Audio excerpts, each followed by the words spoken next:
ही वेरेन वेरानी समन्ति द्वाचरण अवेरन च समन्ति ऐस थमो सनतनो, कि वैर से कभी वैर शांत नहीं होता, अवैर से ही वैर शांत होता है। कितनी बड़ी बात है। लोग बोलते हैं कि ईंट का जवाब पत्थर से दो। किसी ने आपको गाली दी तो गाली दो, उसे मारो, उसे पीटो, यही तो प्रक्रिया चल रही है। This is the practice in our life, in our daily life. जब से हम पैदा हुए हैं इसी बात का हमने अभ्यास किया है। कभी इसके विपरीत जाके सोचा भी नहीं है।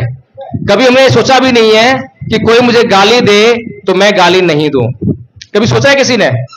तो हम बौद्ध कैसे हैं? हम तो हिंदू ही हैं। एक हिंदू ही सोचता है इस तरह की बातें, वही लड़ने मरने की बात करता है। लेकिन मोदी जी भी जब चीन उन्हें आंख दिखाता है तो उन्हें बुद्ध की बातें याद आती है। तब वो कृष्ण जी की बात याद नहीं करते। वो नहीं कहते कि चीन अधर्मी है, चीन ने पाप किया है, चलो दागो मिसाइलें करो, हमला नहीं कहते, क्योंकि जानते हैं कि हमला करने के दुष्परिणाम होंगे। लेकिन कोई व्यक्ति, मेरा पड़ोसी बौद्ध बने या ना बने, लेकिन बुद्धिज्म की बात को जरूर मानने लग जाए। भगवान बुद्ध की बात को तो स्वीकार कर ले कि मुझे अहिंसा से जीवन जीना है, हिंसा से मेरा भला होने वाला नहीं है। और सबसे बड़ी बात क्या है कि इस संसार में कौन सा ऐसा व्यक्ति है, चाहे वो मुसलमान हो, हिंदू हो, कोई भी हो, जो ये चाहता हो कि हिंसा होनी चाहिए? कोई है क्या? चाहते हैं। अगर ना चाहते तो ये युद्ध क्यों हो रहा होता? इजराइल और ईरान का युद्ध हो रहा है, पीछे यूक्रेन और रूसिया का युद्ध हुआ, चाइना आंख दिखाता है। ऐसा क्यों होता है? क्योंकि व्यक्ति जो है दोहरा मापदंड रखता है, अपने लिए कुछ और व्यवहार और दूसरों के लिए कुछ और।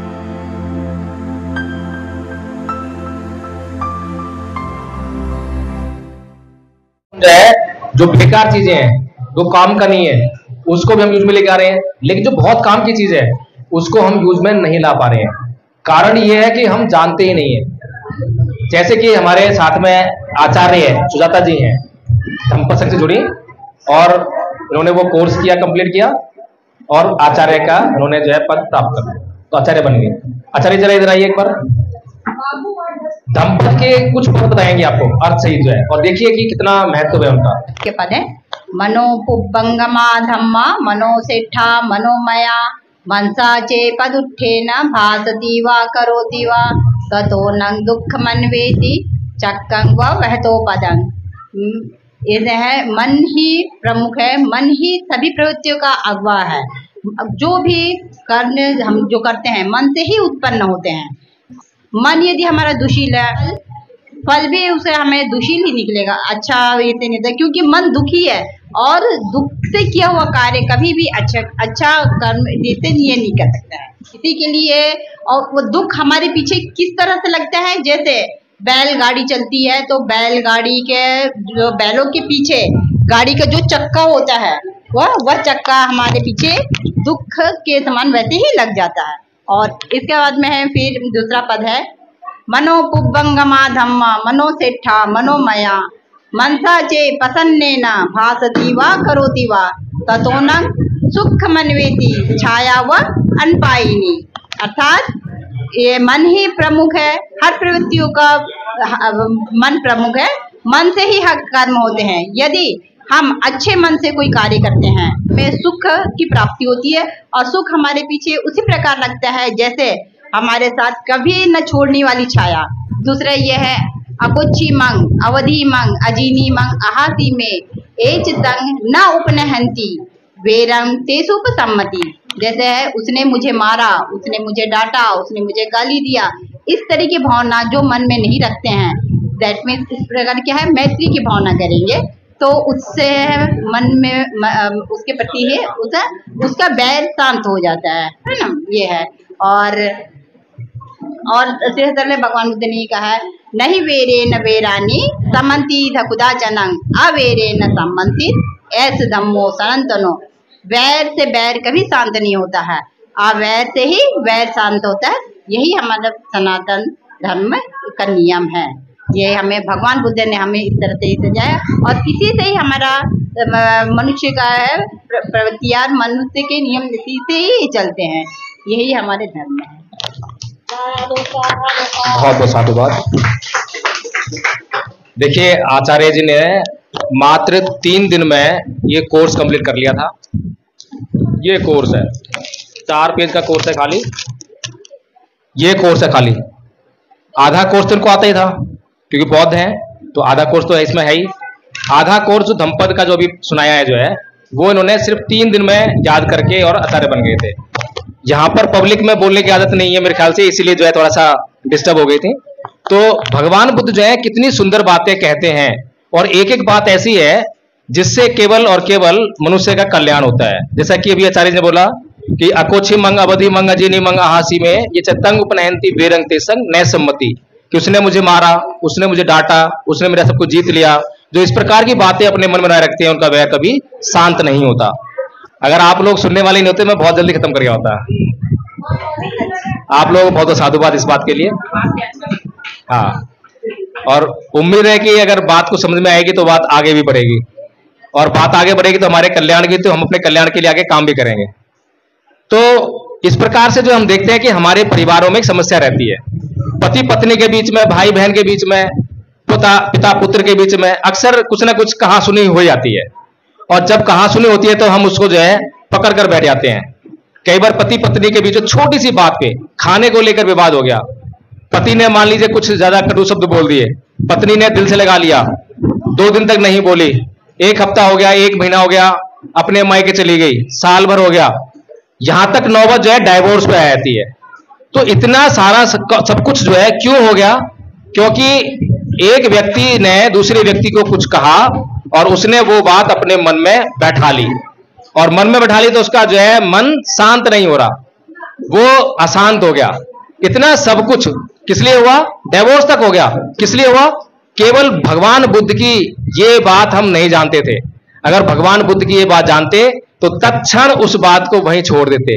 किसी ने मुझे कुछ कहा, माफ कर दिया, क्षमा कर दिया, ये गुण हमारे भीतर आ गया होता। भगवान बुद्ध की बात मान ली होती तो डाइवोर्स नहीं होता। भगवान बुद्ध की मान ली होती तो कम से कम हफ्तों तक, महीनों तक घर की व्यवस्था खराब नहीं होती, भूखे प्यासे रहना पड़ता। इतना सब हमारा बुरा हो रहा है, दिनों दिन हम जो है हमारा बुरा हो रहा है और हम बुराई में जी रहे हैं, लेकिन हम भगवान बुद्ध की बात को नहीं सुन के राजी, उसका आचरण नहीं कर रहे हैं। इतनी इंपॉर्टेंट बात है। और अभी ये चरिंदा है कि ना ही वेरेन वेरानी संबंधित आचरण अवेरेन च संबंधी ऐस्थमोसनतनो, कि वैर से कभी वैर शांत नहीं होता, अवैर से ही वैर शांत होता है। कितनी बड़ी बात है। लोग बोलते हैं कि ईंट का जवाब पत्थर से दो। किसी ने आपको गाली दी तो गाली दो, उसे मारो, उसे पीटो, यही तो प्रक्रिया चल रही है। This is the practice in our life, in our daily life. जब से हम पैदा हुए हैं इसी बात का हमने अभ्यास किया है, कभी इसके विपरीत जाके सोचा भी नहीं है। कभी हमने सोचा भी नहीं है कि कोई मुझे गाली दे तो मैं गाली नहीं दूं। कभी सोचा है किसी ने? तो हम बौद्ध कैसे हैं? हम तो हिंदू ही हैं। एक हिंदू ही सोचता है इस तरह की बात है, वही लड़ने मरने की बात करता है।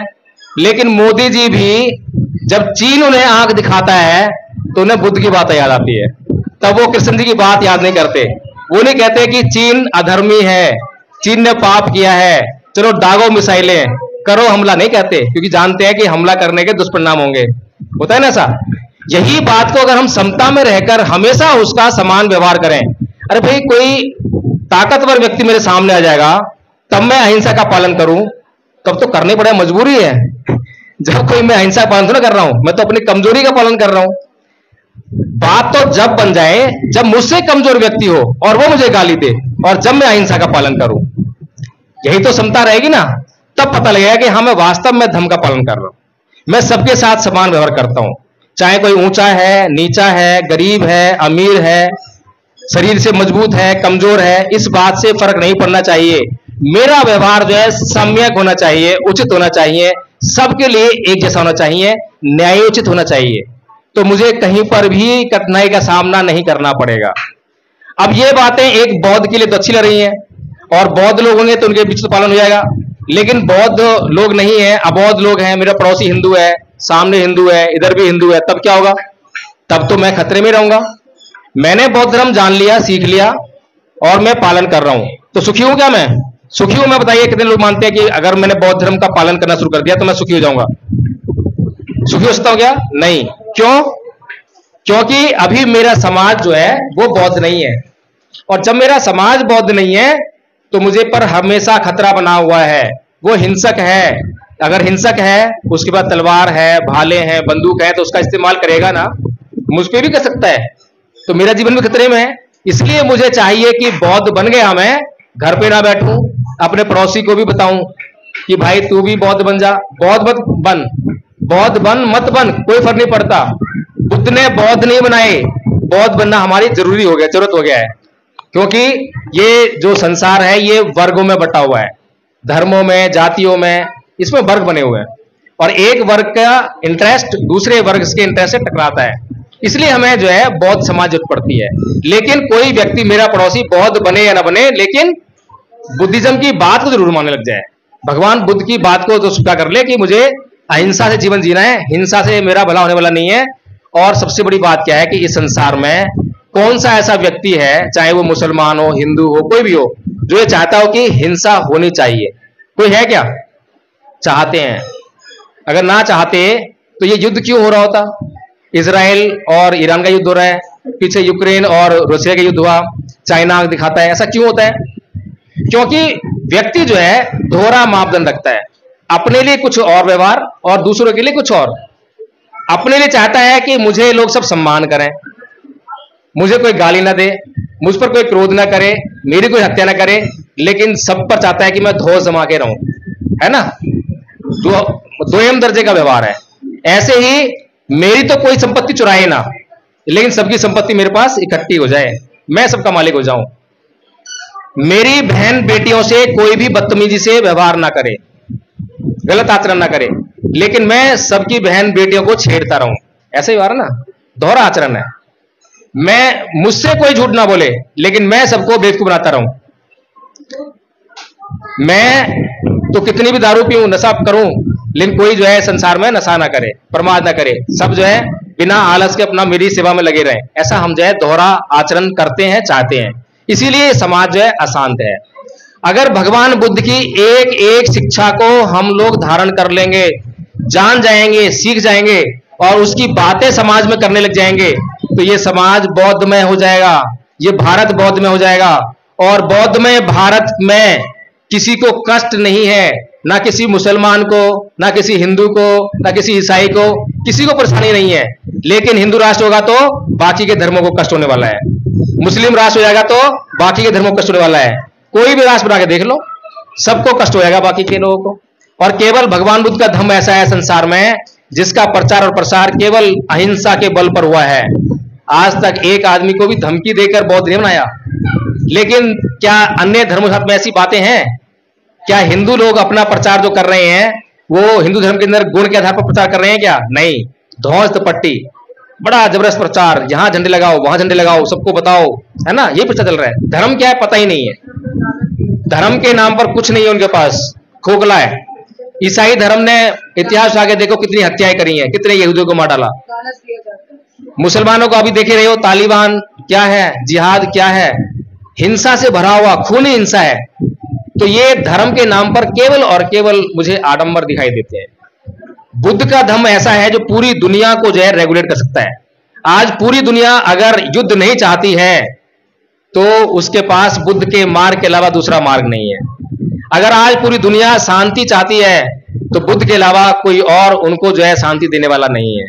लेकिन समस्या बौद्ध बने हुए हैं, क्योंकि बौद्ध लोग खाली अपने नाम के आगे बौद्ध लगा के और दुनिया में घूम रहे हैं, ढिंडोरा पीट रहे हैं, हम बौद्ध है, बौद्ध है। बौद्ध है ही नहीं। अगर बौद्ध होते तो उन्हें ये कहने की जरूरत नहीं पड़ती कि बौद्ध जो है विज्ञानवादी होते हैं, तर्कवादी होते हैं। जब मैंने वाणी इस्तेमाल की है, बताइए उसमें कहां पर पाखंड अंधविश्वास है? ना ही वेरेन वेरान इसमें गुजाचनंग, बताइए कौन इनकार करेगा? संसार में कहीं भी चले कोई देश का आदमी, कोई इनकार नहीं कर सकता। अकोछी मंगवदी वाली जो गाथा है, कौन इनकार करेगा? बताइए, सबकी जरूरत है। बल्कि मुसलमान भी अगर उसको भी बोलोगे वो कहेगा हाँ भाई बहुत अच्छी बात है, कोई इनकार करने वाला नहीं है। लेकिन हमें इसका जो है प्रचार करना पड़ेगा। इसी प्रचार को करने के लिए धम्मपद संघ ने 3 साल का कोर्स बनाया। अभी तक शायद ये प्रैक्टिस कहीं नहीं हुई है, और कहीं हो रही हो तो पता नहीं है मुझे, लेकिन मैं जानता हूं कि हम लोगों ने इसका शुरुआत कर दी है और 3 साल का कोर्स बनाया है। प्रथम वर्ष का जो कोर्स है, फर्स्ट ईयर का, बहुत छोटा सा कोर्स है, ये आपके सामने जो है आया है। इसमें आधा कोर्स आपको आता ही है, जैसे खमा याचना सबको आती होगी, खमा याचना, शील याचना सबको आती होगी, नमन, तीसरन, पंचशील, धम्मपालन गाथा आप लोगों ने करी है, ये तो आपको आता ही है। इसके अलावा इसमें केवल धम्मपद की पहली 5 गाथाएं और शामिल है। इतना सा कोर्स बताइए। आप लोग जो है एक दिन में कर सकते, इतना कोर्स कर लेंगे, उसके बाद गूगल मीट पे हमारी मीटिंग होती है, उसमें रोज कभी जब मैं जुड़ता हूं तो ऐसी धम्म की चर्चाएं करता हूं, धम्म की और गहरी बात बताता हूं। जब हम धम्म को सीख जाएंगे तो हम अपने चारों तरफ जो है इन बातों को करने लगेंगे। फिर दूसरे साल का जो कोर्स है, द्वितीय वर्ष का जो कोर्स है, वो है संस्कारकर्ता बनाने का कोर्स, जो मैंने आपको डिस्कस किया कि बाबा साहब लिखते हैं कि किस तरह से भारत से एकदम से धर्म गायब हो गया, बौद्ध कहां चले गए। तो इसलिए हमें हर व्यक्ति को संस्कार करना आना चाहिए, कहीं ऐसा ना हो कि संस्कार करने वाला ना हो तो फिर से ब्राह्मण घुसा है। तो संस्कारकर्ता बनने का हमारा कोर्स चल रहा है। प्रथम वर्ष के अब तक धम्मपद संघ ने 30 आचार्य बना चुके हैं। प्रथम वर्ष के 30 धम्माचार्य बन चुके हैं, सुजाता जी उसमें से एक हैं। सेकंड ईयर का कोर्स स्टार्ट हो चुका है, उसमें बहुत सारे लोग एडमिशन ले चुके हैं। और जो हमारा स्कूल है उसका नाम है विश्व अशांति निवारण स्कूल। कैसा नाम है? अशांति की बात कर रहे हैं, शांति, दुनिया शांति की बात करती है। इस पर ही मैं एक बात बता दूं आपको जो है कि भगवान बुद्ध से पहले इस संसार के लोग, ऋषि मुनि तपस्या करते थे। किस लिए करते थे? सुख के लिए, स्वर्ग के लिए और अप्सराओं के लिए। सुना है ना आप लोगों ने? इसलिए करते थे। लेकिन पहली बार भगवान बुद्ध संसार में ऐसे हुए, ऐसे व्यक्ति हुए जो ना तो सुख की खोज में गए, ना अप्सराओं की खोज में, ना स्वर्ग की खोज में, किसी खोज में गए? दुख की खोज में। संसार तो सुख ढूंढ रहा है और भगवान बुद्ध दुख खोज रहे हैं। तो भगवान बुद्ध की जो फिलॉसफी वो क्या है कि दुख को खोजो और दुख के कारण को जानो, उसका निवारण जानो और उसके लिए मार्ग तलाश करके उसको अंत कर दो। अगर आपके जीवन से दुख निकल जाएगा तो क्या रह जाएगा? सुख। सुख को अभी तक कोई परिभाषित नहीं कर पाया था, बताया नहीं किसी ने सुख क्या होता है। कोई बताएगा तभी तो पता लगेगा, तभी तो उसको ढूंढेंगे। अगर मैं अंदर कमरे में मोबाइल रख दूं और यहां लोग बैठे हुए लोगों से बोलूं, किसी को मालूम नहीं, किसी ने देखा नहीं मोबाइल कैसा होता है, और मैं बताऊं भी ना कि मोबाइल कैसा होता है, और मैं किसी को भी बोलूं जाओ मोबाइल लेकर आओ, क्या ले आएगा मोबाइल? मतलब ही नहीं है। लेकिन मैं बता दूं कि मोबाइल ऐसा होता है, इतना बड़ा होता है, ऐसा ऐसा होता है, बटन दबाएंगे लाइट जलेगी, तो वो जाएगा और चेक करेगा और ले आएगा मोबाइल। ऐसा ही है ना? तो यानी कि हमारे पास स्पेसिफिकेशन होनी चाहिए। दुख क्या है पता होना चाहिए, सुख क्या है पता होना चाहिए। तो सुख को ढूंढने वाले लोग आज तक उसको परिभाषित नहीं कर पाए थे। लेकिन भगवान बुद्ध ने पहली बार दुख की खोज में गए और दुख को पहले परिभाषित किया। क्या कहते हैं?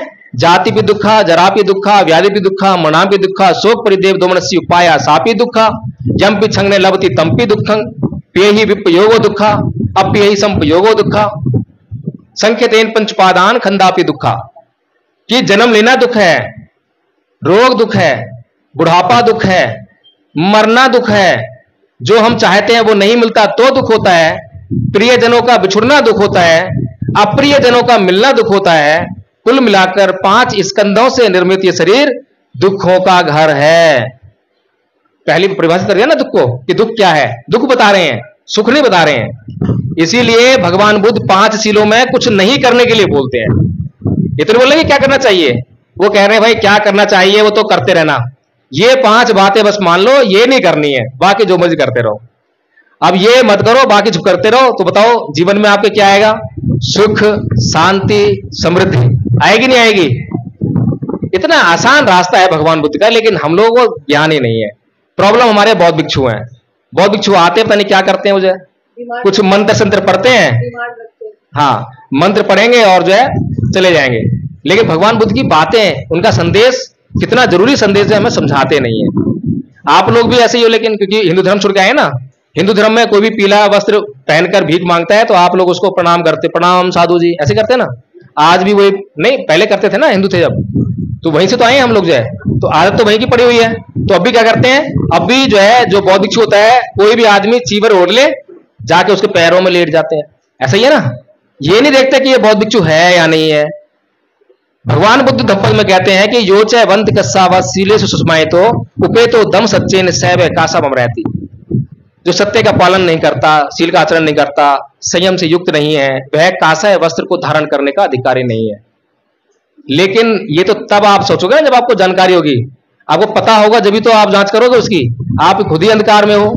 अंधे को अंधा मिल गया है, अंधे को अंधा मिल गया, तो फिर कैसे जांच होगी?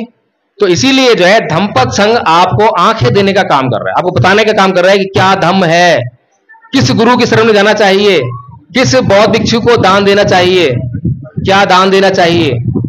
तो इसलिए जो है धम्मपद संघ आपको यहां पर इस मीटिंग के माध्यम से, आदरणीय आचार्य सुजाता जी के माध्यम से आपको इनवाइट करता है। रोज गूगल मीट चलती है और हमारी पहले गूगल मीट चलती थी सुबह 5:30 से 6:30 बजे 1 घंटा और शाम को 9 बजे से 10 बजे तक 1 घंटा। लेकिन क्योंकि डिमांड बढ़ी उसकी तो सुबह 5:30 से 8 बजे हो गया, दोपहर में भी 2:30 बजे से 5 बजे हो गया और शाम को जो है 8 बजे से रात को 11-12 बजे तक हो गया। और अभी इसको बढ़ाकर जो विश्व अशांति निवारण स्कूल जो हमारा चल रहा है उसको हम 24/7 करने की कोशिश कर रहे हैं। अभी हमारे पास केवल 30 आचार्य हैं। जब आचार्यों की संख्या बढ़ जाएगी तो हम जो है किसी भी आचार्य से कहेंगे कि भाई आप आधा घंटे तक ये गूगल मीट पर आइए और शिक्षण कीजिए, सिखाइए लोगों को जो है ये, तो किसी को भी असुविधा नहीं होगी। तो 24/7 होने वाला पहला स्कूल होगा संसार का। गलत कह रहा हूं, सही कह रहा हूं? अब तक आपने कोई मंदिर ही खुला देखा होगा जो 24 घंटे खुलता है। शिक्षा के लिए विद्यालय खुले नहीं देखे होंगे, लेकिन हमने यह प्रयास शुरू किया है कि हम शिक्षा का ये विद्यालय विश्व अशांति निवारण स्कूल, इसको 24 घंटे ऑनलाइन कर देते हैं। जब आओ जब मर्जी सीख लो, किसी के पास कोई एक्सक्यूज ना रहे कि मैं पढ़ा लिखा नहीं हूं। कोई बात नहीं, अनपढ़ हो तब भी आ जाओ। हमारे कई आचार्य अनपढ़ हैं। एक आचार्य हमारे मजदूर थे, उन्होंने पूरा कोर्स याद कर लिया, करवाया उनको याद। एक नाई हमारे बिहार से हैं, नाई का काम करते हैं। एक आचार्य जो है सिलाई का काम करती हैं। उन लोगों को हमने, कोई बड़े पढ़े लिखे विद्वान लोगों नहीं हुआ, मैं रतनलाल जी के पास नहीं गया कि आप आचार्य बनिए, लक्ष्मण यादव के पास नहीं गया कि आप आचार्य बनिए। मैं उन लोगों के पास गया, उन लोगों को ढूंढा जिनकी इच्छा है कि वो बाबा साहेब की बात को, उनके उद्देश्य को पूरा करने के लिए अपना जीवन लगाएं। बाबा साहेब ने अपने जीवन का एक एक पल समाज के लिए लगा दिया, तो आप भी कम से कम अपने जीवन का 1 घंटा रोज, आधा घंटा रोज, वो भी नहीं तो 15 मिनट रोज, वो भी नहीं तो हफ्ते में 1 घंटा रोज, 1 महीने में 1 घंटा रोज, कुछ ना कुछ तो आप लगाइए। अगर कुछ ना कुछ आप लगाएंगे तो बाबा साहेब का उद्देश्य जो आपके लिए ही निर्धारित किया गया है उसके सफल होना निश्चित है। लेकिन अगर नहीं लगाएंगे तो उसकी असफलता भी उतनी ही निश्चित है। तो इसीलिए हमारा समाज हमेशा मसीहा ढूंढता है। वो ढूंढता है कि कोई बाबा साहेब आ जाएं तो हमारा उद्धार हो जाए, वो ढूंढता है कि कोई कांसीराम आ जाएं तो हमारा उद्धार हो जाए। लेकिन हम कहते हैं कि क्या आरएसएस कोई कांसीराम ढूंढती है? कोई है कांसीराम उनके पास? कोई बाबा साहेब है उनके पास? नहीं है। तो वो क्या करते हैं? कोई पूरा कांसीराम तुम्हारे पास आएगा नहीं, कोई पूरा बाबा साहेब भी नहीं आएगा, कोई पूरा बुद्ध भी नहीं आएगा। तो क्या करते हैं कि वो अंश लेते हैं। वो कहते हैं एक काम करो भाई, 1-1% सब कांसीराम का दो। तो 100 लोग निकालते हैं, 100 लोग अपना 1-1% देते हैं, तो 1 कांसीराम पैदा कर लेते हैं। 100 लोग मिलाकर 1 कांसीराम, 100 लोग मिलाकर 1 बाबा साहेब, और हजारों लोगों को मिलाकर जो 1 बुद्ध बना लेंगे। कितना आसान काम है? तो इसी तरह से हम लोग अगर अपना 1-1% भी दें तो हमें अपना सब कुछ त्यागने की जरूरत नहीं पड़ेगी। अब तक हमारे महापुरुषों ने जितना भी काम हमारे लिए किया है, उनको अपना सब कुछ त्यागना पड़ा है, सब कुछ बलिदान करना पड़ा है। बाबा साहेब ने अपना सारा सुख चैन, 4 बच्चे, 1 बीवी, सब कुछ त्यागा, जब जाके आपको ये सब दिया। मानव साहेब कांसीराम जी ने अपना सब कुछ त्यागा, जब आपको सब कुछ दिया। लेकिन आप लोगों को ये नहीं कह रहे हैं कि आप सब कुछ त्यागो, आप लोग कह रहे हैं कि भाई 1 घंटे का अपना जो आपका भोग विलास उसे त्याग दो, 1 घंटा तो समाज के लिए दे दो। अगर 1-1 घंटा भी आप रोज दोगे तो इस समाज का काम बहुत आगे बढ़ जाएगा। अब बताइए कि कितने लोग ये चाहते हैं कि भारत बौद्ध में वो हाथ खड़ा करें एक बार ईमानदारी से और सोच में करें। जी चलिए, कुछ लोग मिल गए हैं। तो कितने लोग जो है अब आदरणीय आचार्य सुजाता जी के साथ मिलकर ये स्कूल ज्वाइन करेंगे? स्कूल ज्वाइन करना है पढ़ने के लिए? ठीक है, ऑनलाइन है और कोई फीस नहीं है, कोई फीस नहीं है, कोई आपसे रिक्वायरमेंट नहीं है। आपकी सिर्फ इच्छा चाहिए कि मुझे कोर्स करना है। बाकी की जिम्मेदारी धम्मपद संघ की है। धम्मपद संघ बाकी की जिम्मेदारी निभाएगा। आपको कब समय है, आपको एक आचार्य दे देंगे। आचार्य को आप फोन कीजिए, जब आपके पास समय हो जब सीखिए, कभी भी। उसके अलावा जो कॉमन मीटिंग चल रही है उसमें आप किसी भी आचार्य से सीख लीजिए, और बहुत आसान काम है, कोई मुश्किल काम नहीं है। और धन की व्यवस्था जो है आपसे मांगा नहीं जाएगा। लेकिन अगर आपको जब लग जाए कि ये जो काम है ये समाज के लिए बहुत जरूरी है। आपको लग जाए कि ये काम पूरी ईमानदारी से हो रहा है, आपको लग जाए कि मैं भी इस मुहिम का हिस्सा हूं, आपको लग जाए कि हाँ मेरी भी बात से इनकार नहीं होता है, सुनी जाती है, न्यायिक बात होती है, तब आपको लगे कि मुझे सहयोग करना है, तब आप जो है सहयोग कर देना, अन्यथा मत करना। बिल्कुल खुली किताब है।